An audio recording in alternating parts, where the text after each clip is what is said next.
İnşallah yapılır ya. Ama yapılmasını istiyoruz. Hele yani şu Sur içinde trafik bence abes. Yani Sur içine trafik gitmiyor kardeşim. Tramvay daha iyi. Artık insanlar yoğun, kalabalık. Hem trafik hem insanlar boğuluyor. Zaten hava sıcak. Bence bir an önce yapsalar iyi olur. Yani şimdi böyle akşama doğru gel, taş at yere düşmez. O yüzden bence bir an önce faaliyete kurmaları lazım. Bugün Batı bir yıl içinde yükseliyorsa Doğu da aynısı olacak. Doğuya bakıyorsun hep geç. Hep geç yetişiyor. Her şey de öyle yani. AZ bekliyorum. 7-8 dakika oldu gibi yurda gideceğim. Çok ya. Ya yer bulamıyorum. Ulaşımda zaten sıkıntı var biraz. Yani otobüsler sürekli geçiyor ama çok dolu oluyor.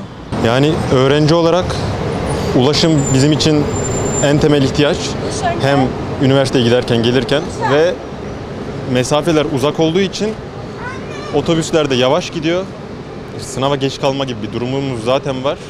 Yani 1,5 saatte yurda gelip 1 saatte okula gitmek günde en az 2-2,5 saatimizin boşa gitmesine sebep oluyor.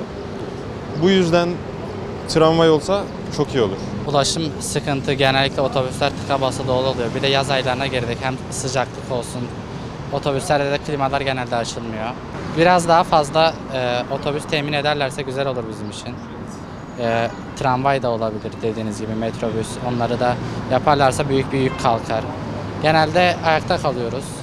Büyükşehir Belediyesi'ne buradan sesleniyorum, tramvay yaparlarsa bizim için güzel olur. Yani Dağkapı'dan Araştırma Hastanesi'nin o taraflara falan büyük bir yolcu kapasitesi alır.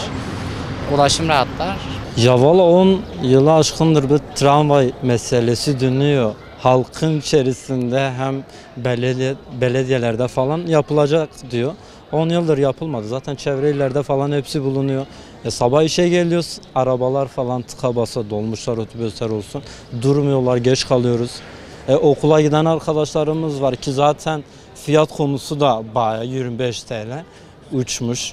Onu da diyeyim. En azından tramvay olsa hem fiyat düşüklüğü hem nasıl diyeyim artık bir genişlik, rahatlık sağlanır diye düşünüyorum.